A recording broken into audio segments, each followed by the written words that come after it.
learners, kembali lagi di For Your Insight Podcast. Bersama saya Okina dan juga masih ditemani dan didampingi dan masih menjadi teman pembelajaran dalam perjalanan sekarang belajar Alkitab, yaitu Pastor Evelyn. Hai Pastor Halo juga. masih sehat dan segar ya? Sehat Tidak dan lemah, segar. tidak letih, tidak lesu, Kalau tidak kita lumai. tertanam di pelataran Tuhan, kita akan berakar kering dan daunnya. tidak kering daunnya. Ya, dan terus berbuah pada Terus musimnya. berbuah dong, Mau iya. musim kering, mau musim apapun terus berbuah. Makanya kita mesti tertanam di pelataran Tuhan ya, atau tertanam di tepi aliran air. Ya. Iya dong. Jangan tertanam di tempat yang mestinya kita tidak tertanam ya. Kalau kita tertanam di tempat yang mesti kita tidak tertanam, kita hama. Kita menjadi hama.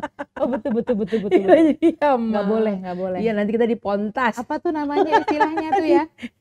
Yang dia malah nempel ke inang tumbuhan yang lain. Itu namanya Benalu. benalu. Iya, makanya hama Nah, kan. Kita harus menjadi Kristen yang tertanam di tepi aliran sungai, betul sekali. yaitu tertanam dengan firman Tuhan. Iya. Jangan menjadi benalu mengisap kehidupan yang harusnya tidak kita hisap. Banyak loh yang kayak begitu loh. Jadi inangnya tertanam, berakar, solid. Tetapi ada orang yang mau modifkan, mau lebih cepet kan. Jadinya nebeng Nebeng sama jadi inang. benalu jadinya. Ya, dia nyedotnya dari inangnya itu. Nah itu tidak murni ya. Ya, Itu sementara- tidak murni menjadi tumbuhan. Betul, sementara kan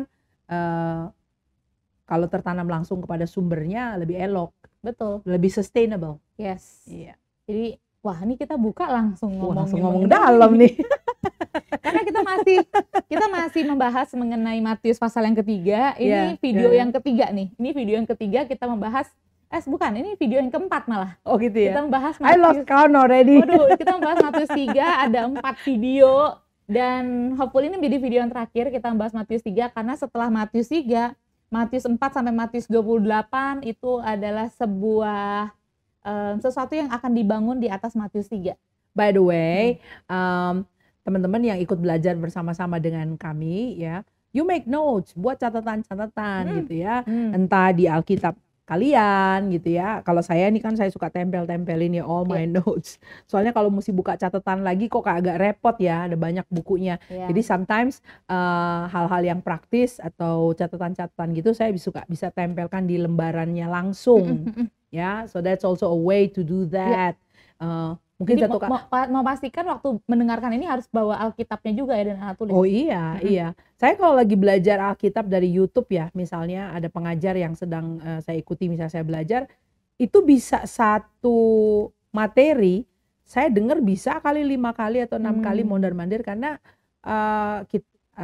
mendengar pertama kali, I get the whole big picture gitu kan. Lalu kemudian waktu dengar ulang, wah itu dia tuh. Yang maju berhenti catat, maju berhenti. Kadang-kadang udah maju berhenti catat rewind gitu ya.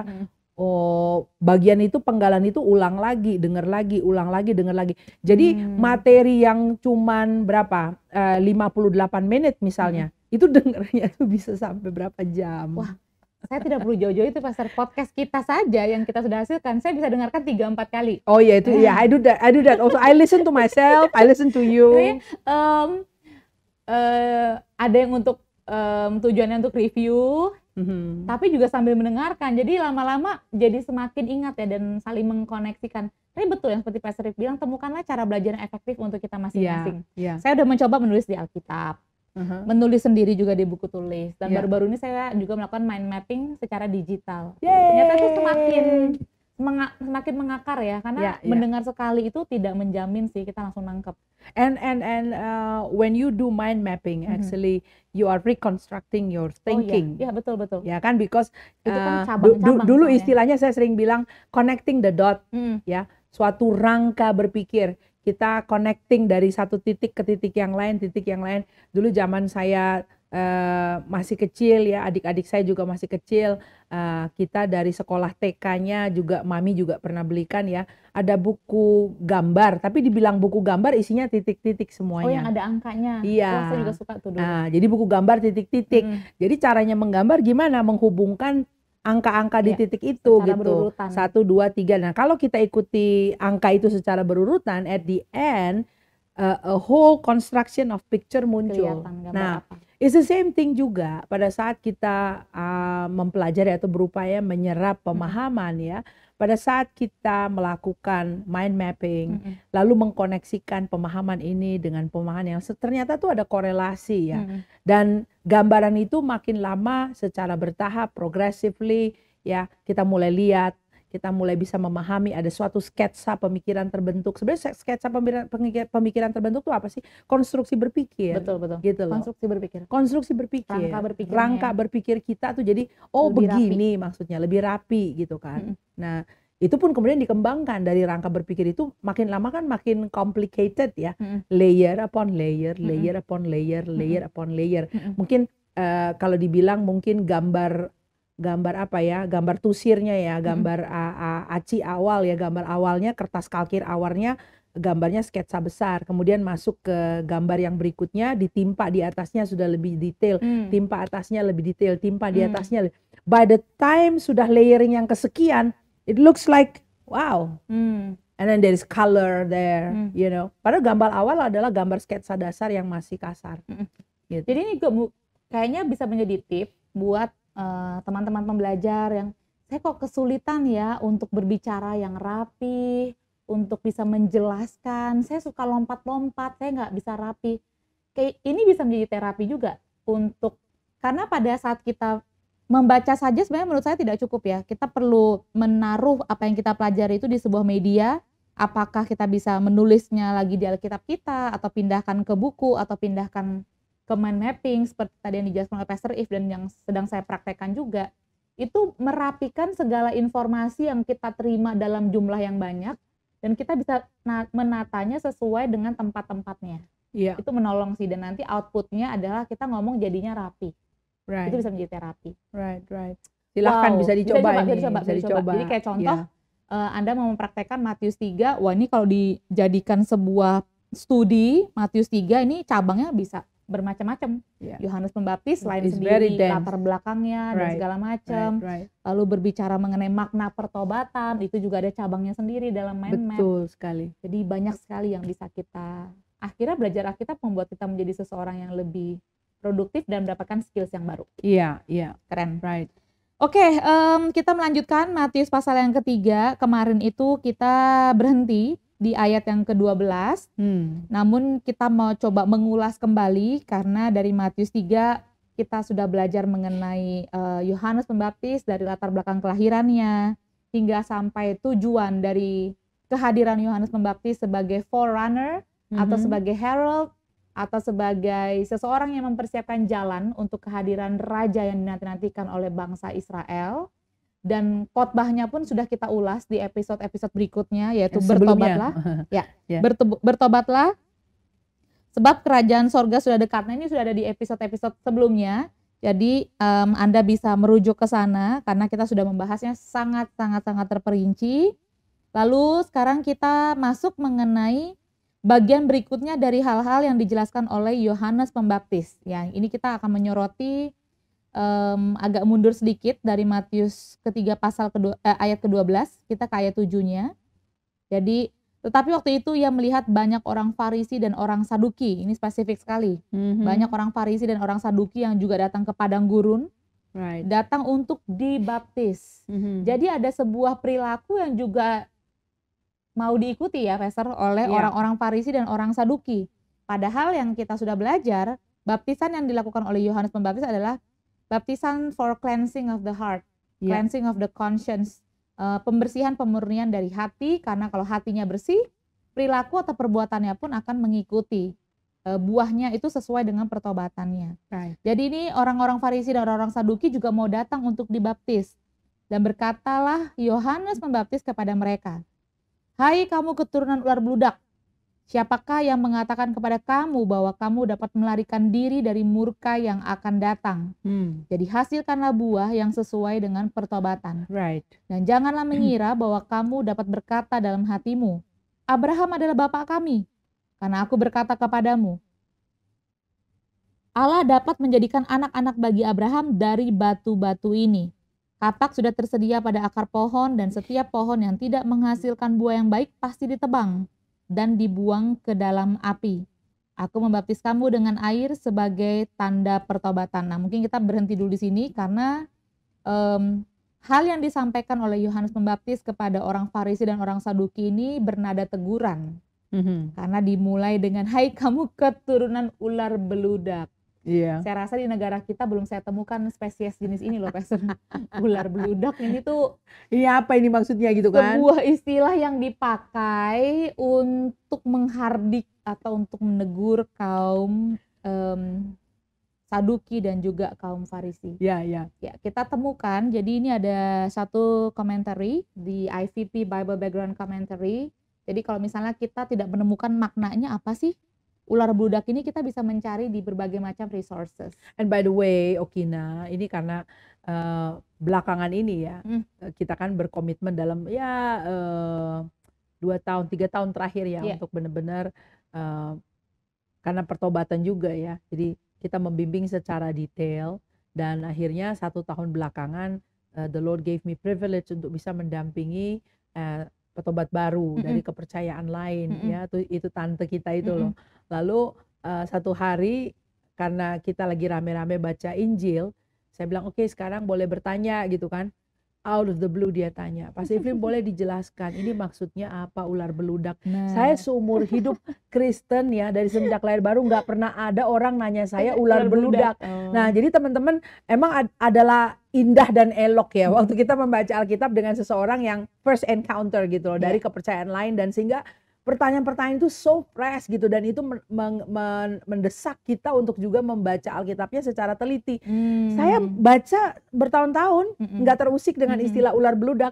Lalu waktu saya tuntun ibu kita yang terkasih itu, si tante itu, dia tanya ular beludak apa, itu bikin saya harus menggali apa, oh iya ya, apa ya ular beludak ya, kenapa bukan ular kobra, ular piton, ular apa gitu, ular beludak. Jadi itu istilah, iya bener sih, kita kalau udah terlalu biasa baca Alkitab jadi ada hal yang jadi kita tidak apa ya, tidak mencermati istilah itu, we take it. Kita pikir itu kata ya hanya untuk memperkuat emosi yang disampaikan aja dalam kalimatnya. Tapi ternyata ada maknanya juga ya.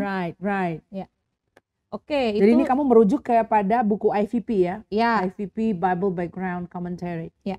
Oke. Jadi di sini kita bisa temukan sebenarnya di beberapa study Bible juga ada yang memberikan penjelasan yang sama juga ya mengenai arti ular beludak. Jadi pada tradisi kuno pada saat itu ada jenis-jenis ular yang pada saat dia mau dilahirkan dia menetas menetas. Ya.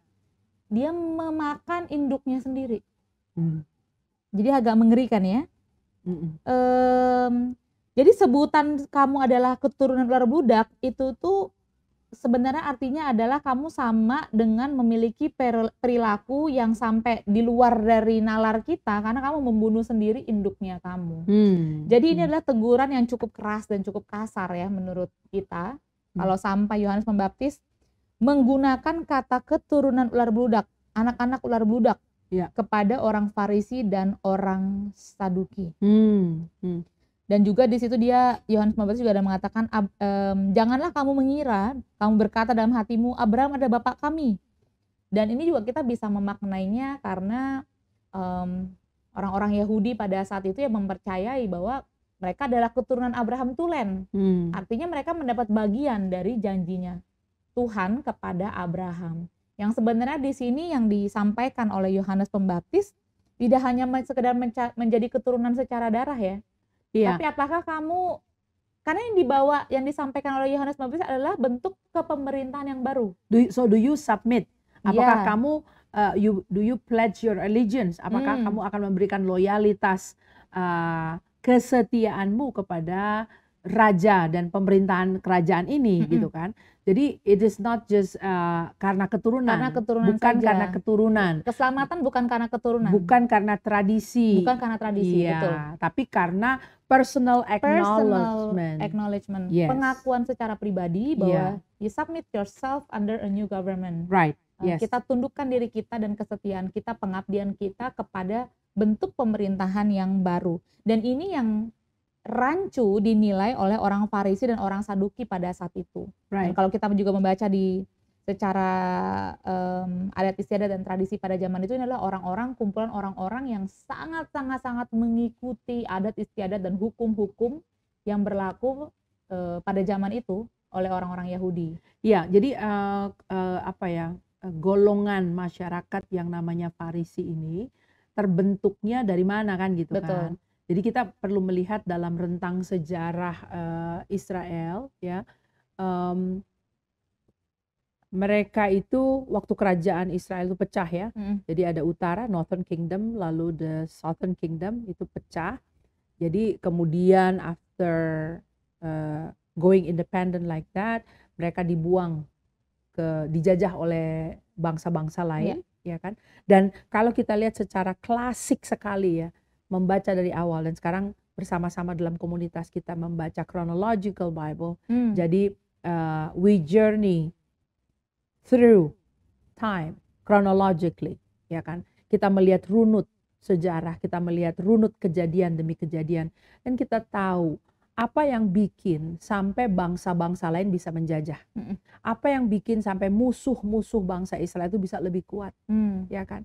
It's because hati mereka condong kepada berhala-berhala.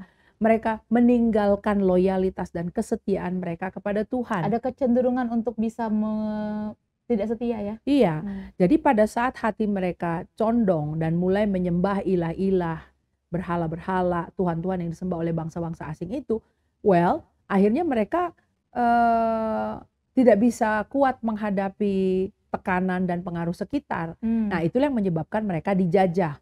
Dan ini penjajahan ini cukup lama ya. Jadi seperti Southern Kingdom aja, mereka kan dijajahnya lama juga tuh ya. Oh, lama. Nah, lalu akhirnya Tuhan mengingat apa yang Dia janjikan kepada Israel ya. Kita bisa lihat ini dalam catatan Daniel bahwa 70 tahun kan. Lalu kemudian di Yesaya dikatakan ada raja namanya Cyrus ya, Koresi ya, dan dia menitahkan boleh kembali.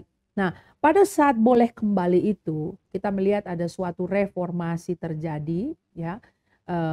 We see tokoh-tokoh seperti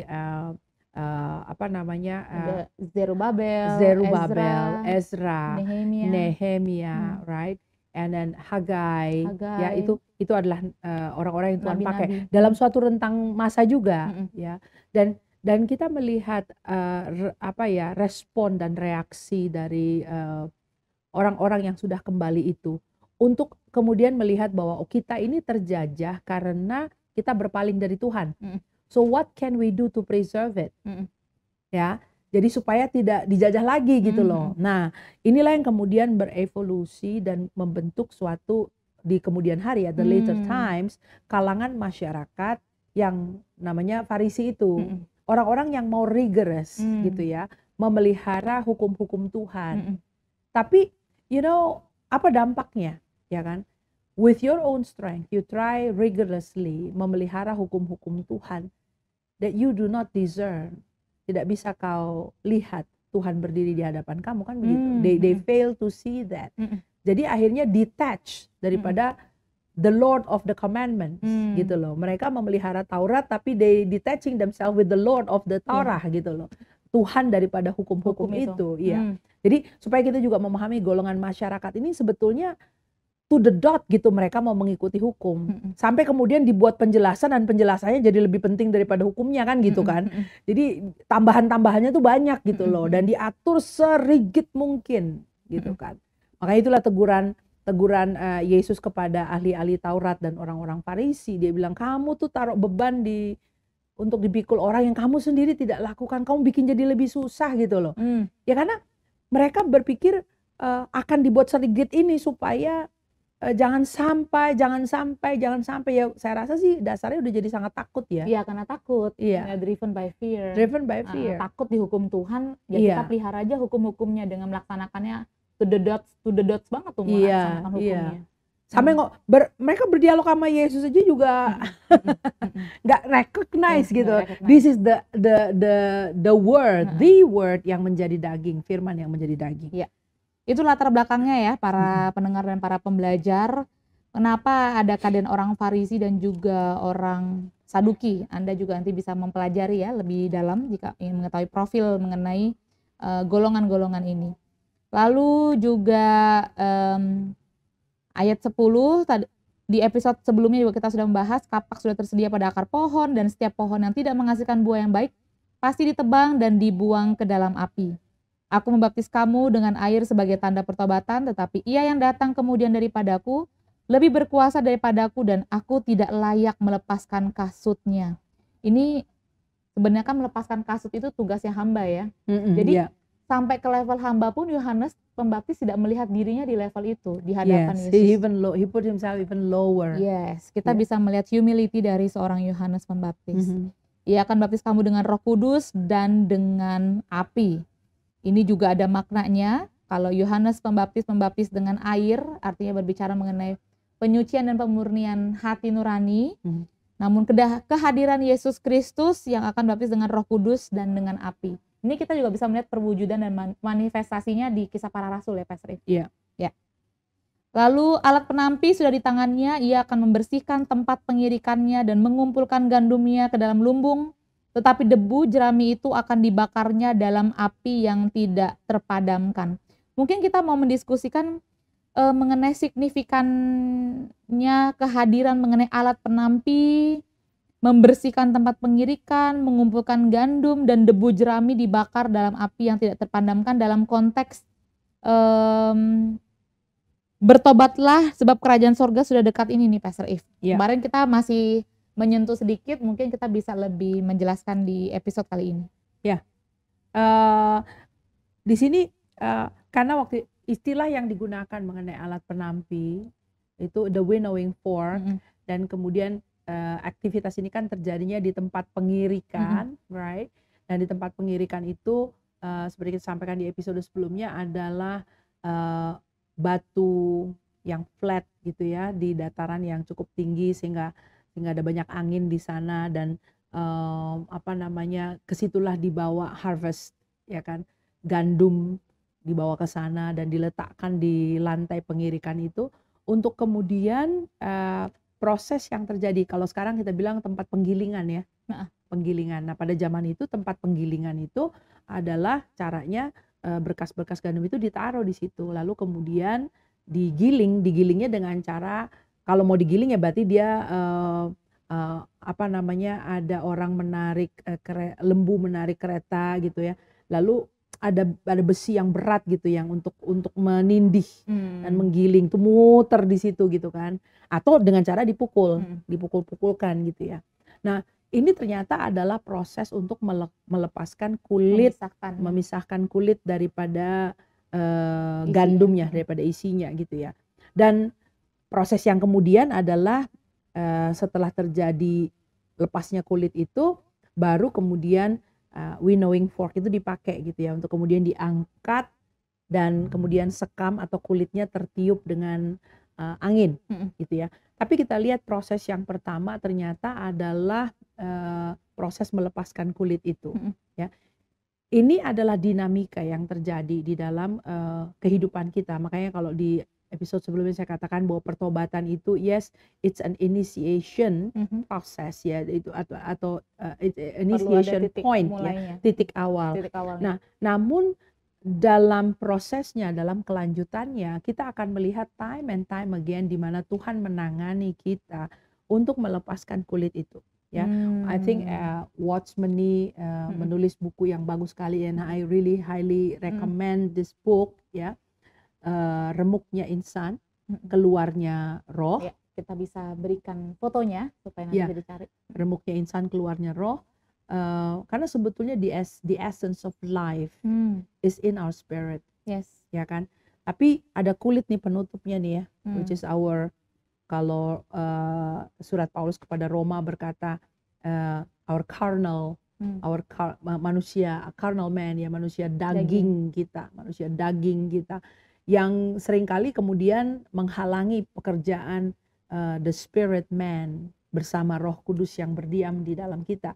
Makanya kalau pakai istilahnya Rasul Paulus dikatakan sebab harta yang kami miliki adalah harta di dalam bejana tanah liat ya. Kita kepingin isinya daripada si bejana itu, atau we will glory on the bejana kan gitu kan. Jadi kalau di sini winnowing fork ya, ada alat penampi dan tempat penggilingan tadi atau apa namanya istilahnya bahasa Alkitab itu pengirikan ya, tempat pengirikan itu, tempat penggilingan itu kan adalah tempat di mana pecahnya kulit tadi ya, pecahnya kulit tadi dari isi gandumnya. Nah, kalau si kulit itu adalah manusia daging kita, di mana di sana tanpa disadari perilaku-perilaku lama ya, our old character, our old way of thinking, our old way of life ya kan, old habit ya kan, ada di sana. Sebetulnya dalam proses mengikut Tuhan atau menerima pemerintahan kerajaan surga di dalam kita, itu gontok-gontokannya ya di situ-situ aja tuh. Kalau kita tetap tidak mau menanggalkan manusia lama kita dan kita masih lihat the glory is there, kembali saja kepada ilustrasi gandum dan kulitnya tadi gitu loh. Apa sih yang bisa dibanggakan dari kulitnya kan gitu ya. Paulus berkata, sebab segalanya aku anggap hina. Karena pengenalan akan Kristus jauh lebih mulia gitu. Terus kita tanya dong, apa yang dianggap hina ya? Apa yang dianggap hina? Sebelumnya prestasi-prestasinya. Apa sih prestasi-prestasinya? Lahir sebagai Yahudi tulen, disunat pada hari ke-8. Duduk dalam pengajaran Gamaliel, and he was a zealous Jew. Ya, dia giat sekali dalam mempercayai dan mempraktekkan ajaran-ajaran yang dia yakini. Mengenai hukum Taurat sempurna dia mempraktekkan. Nah, itu semua dianggap hina. Kulit sekam. Karena ternyata dalamnya dia menemukan dia tidak seperti itu. Iya, itu kulit semua gitu. Dia dianggap itu hina. Nah, do we agree on that gitu kan? Nah, proses itu semua terjadinya di mana? Di tempat penggilingan dan pengirikan. Wah, berarti tempat pengirikan ini berbicara mengenai apa, Pastor? I think it's a spot, it's a spot where God is dealing with us. Oke. It's a spot di mana Tuhan menangani kita. Situasi dan kondisi Tuhan sedang menangani. Ya, Tuhan menangani dalam kita. Dalam menangani Tuhan sedang memisahkan antara sekam yang tidak ada gunanya itu. Iya. Yang tidak ada nilainya itu dengan sesuatu yang essence, yaitu roh kita. And from time to time ya kita akan menemukan di mana kondisi kita tertekan dan terhimpit, ya kan? Dan dalam himpitan dan tekanan itulah kulit sekam kita akan dipisahkan dari the true glory, dari kemuliaan yang sesungguhnya. Jadi sekam atau kulit gandum ini berbicara diri kita yang fake ya, diri kita yang kita coba tutup-tutupi dengan hal-hal itu. Padahal yang Tuhan mau deal bukan kulitnya, yang Tuhan mau deal adalah Tuhan deal dengan kulitnya, demi yang aslinya bisa keluar ya. Bisa keluar. The glory itu mesti muncul. And sebagai warga kerajaan surga ya, sebagai Christian, sebagai orang percaya, the world need to see that glory yang ada di dalam kita. Ya, ini kalau potensi ilahi dalam diri kita ya. Betul. Makanya kan kita jadi paham ya apa yang ditulis oleh Rasul Paulus berkata, karena seluruh ciptaan mengerang, menantikan apa? Anak-anak saat penyataan daripada anak-anak Allah. Apa sih yang mau dilihat? That glory that is in us gitu loh. Tapi kapan itu bisa dinyatakan keluar? Pada saat anak-anak Allah itu ditekan. Jadi kita perlu bersyukur dengan tekanan-tekanan. Iya, bahwa aku menderita itu baik bagiku. Nah, itu kan saya suka bilang, aduh kalimat itu bagaimana ya memaknai kalimat itu ya, pujangga, pemazmur yang juga adalah raja dan pujangga ya. Daud berkata bahwa aku menderita itu baik buat aku. Itu kayaknya kalimat yang sangat yang dalam ya. How can itu you adalah bahwa aku seseorang menderita yang itu sudah baik melewati penderitaan dan menemukan kebaikan yang dia temukan dari penderitaan itu. Iya. Dan the pain and the suffering. Membicarakan mengenai alat penampi dan juga tempat pengirikan ini, saya rasa juga bejananya tepat ya, Pastor If. Iya. Yang menyampaikan adalah seseorang yang ditangani Tuhan selama 30 tahun. Iya, di padang gurun. Dan kita bisa melihat the true self of John the Baptizer. Karena memang dialah yang dia sedang analogikan di sini. Tidak melihat dia ada catatan dia ingkar dengan panggilan Tuhan dalam hidupnya, bahkan dengan kerendah hatiannya dia. Maksudnya Matius saja menggambarkan kerendahan hatiannya dengan tampilan luarnya. Dia memakai jubah bulu unta dan ikat pinggang kulit, Ini mengingatkan kita dengan Nabi Elia. Iya. Ya, dan juga makanannya yang dia juga konsumsi ini menandakan seseorang yang tidak mencari ketenaran atau hidup yang mewah. Malah ada catatan yang mengatakan pakaiannya melambangkan seseorang yang sedang berduka. Gitu, karena mewakili pertobatan untuk bangsa Israel.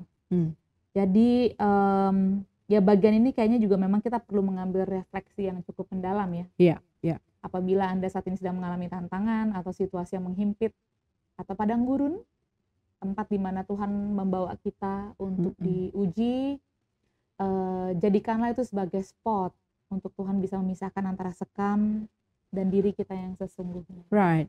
Ini tadi karena kita mengulas ayat yang ke-12 ya dari Matius pasal yang ketiga, saya mendorong kawan-kawan yang turut belajar bersama, ada tempat pengirikan tadi di situ ya.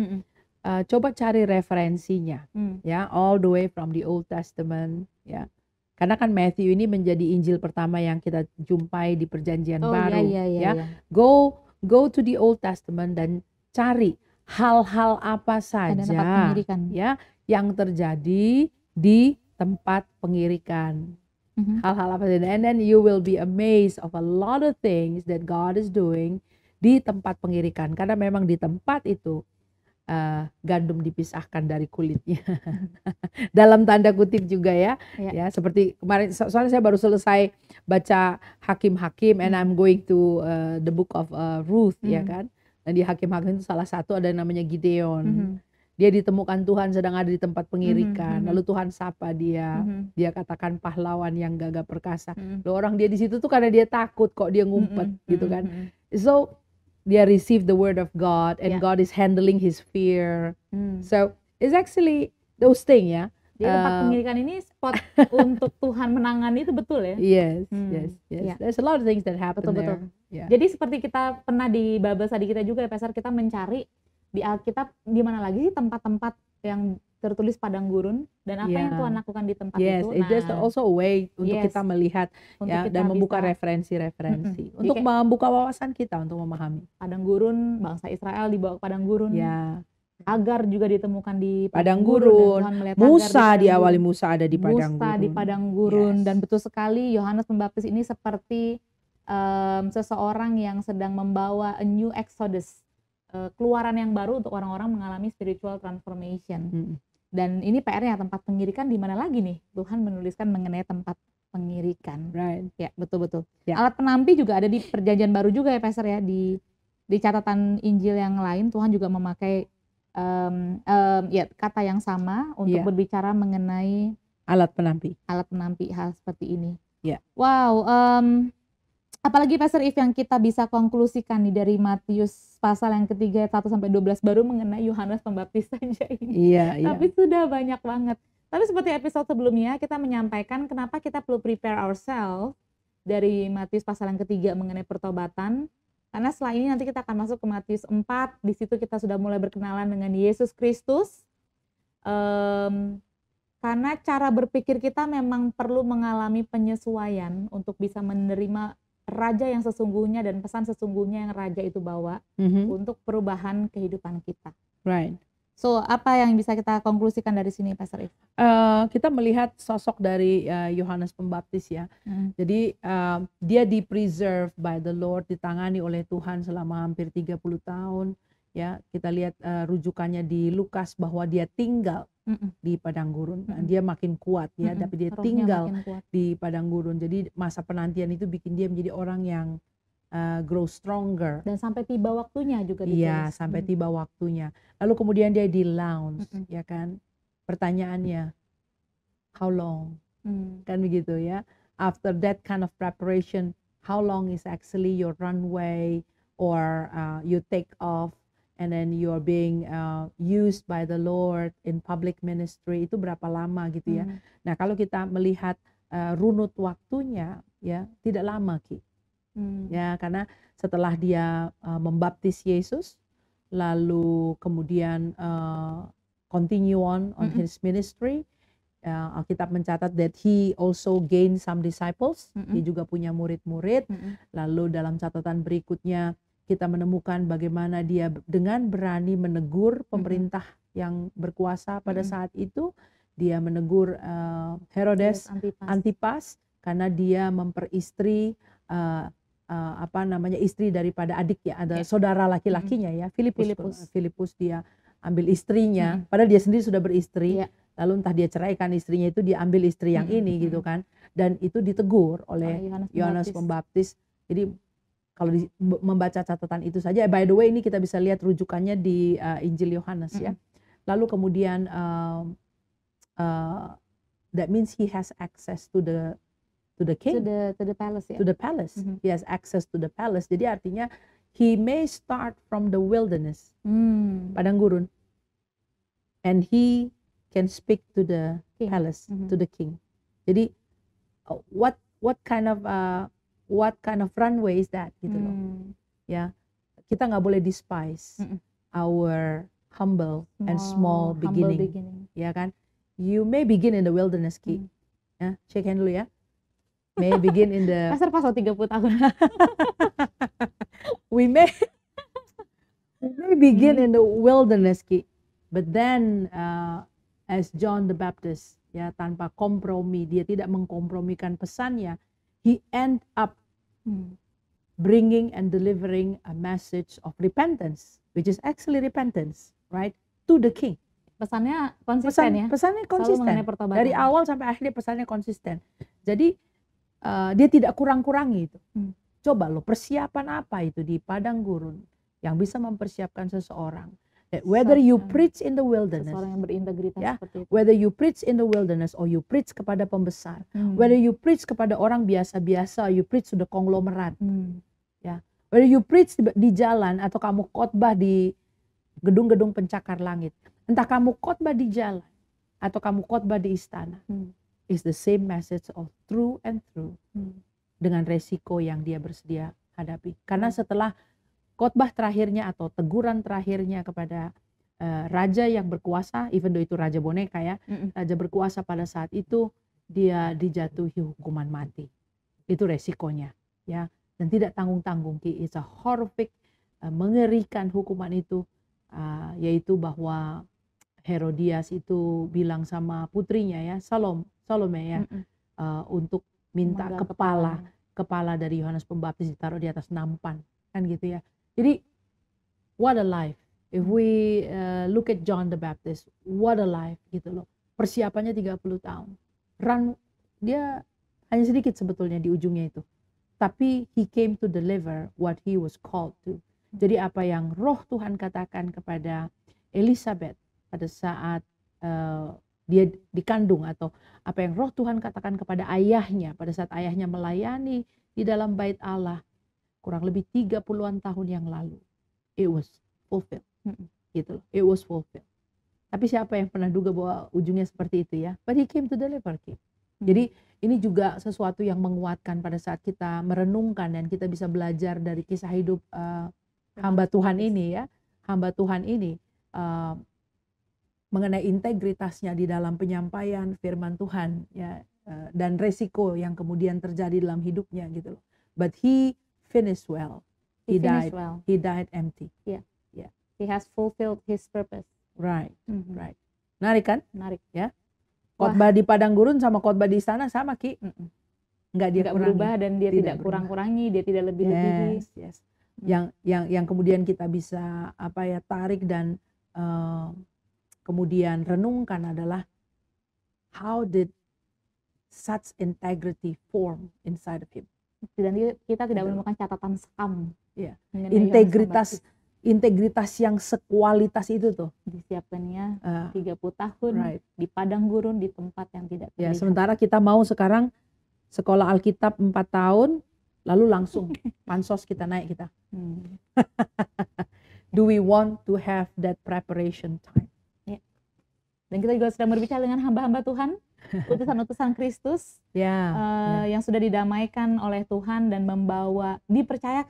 dipercayakan pelayanan pendamaian dengan isi berita pendamaian. Kita juga tidak mau berkompromi dengan panggilan kita, Pastor Eve. Kalau memang yang dipercayakan kepada kita adalah berita pendamaian, beritakanlah berita pendamaian, bukan opini pribadi, bukan keluh kesah, bukan hal-hal yang yang remeh-temeh. Ya. Tapi memang pure berita pendamaian. Yes. Dan kita berharap integritas ini tetap kita jaga, belajar dari hamba Tuhan Yohanes Pembaptis. Di akhir hidupnya, sekalipun kita yang melihat di sini kok mengenaskan ya, apakah harus seperti itu akhirnya? Saya rasa bukan mengenai akhirnya seperti apa ya, tapi apakah faktanya memang dia sudah menggenapi tujuan hidupnya atau tidak. Bagaimana cara berakhirnya? Banyak murid Yesus juga matinya martir dengan hal-hal yang di luar akal kita. Betul. Ya. Tapi to remain true to the end. To the end. Until the end. Remain true to the end. I mean, that's just one highlight ya yang kita bisa tarik dari mempelajari sosok ini. Ya. Oke, wah ini sebuah closing yang indah dari kita belajar mengenai Yohanes Pembaptis. Kita mau dengar bagaimana Anda melakukan refleksi, bagaimana Anda merenungkan, bagaimana Anda berproses dengan ini semua, dan kita berdoa kita bisa juga mendengar kesaksian dari Anda, dan bisa juga melihat ada orang-orang, para pembelajar yang dari hikmat dan insight yang didengarkan dari podcast ini, Anda bisa menjadi utusan Kristus yang efektif dan tidak berkompromi. Oke, kita nanti akan lanjut dalam episode-episode berikutnya, tentunya dengan insight yang menyegarkan untuk kita tetap selalu tertanam pada firman Tuhan. Sampai jumpa. God bless you, bye.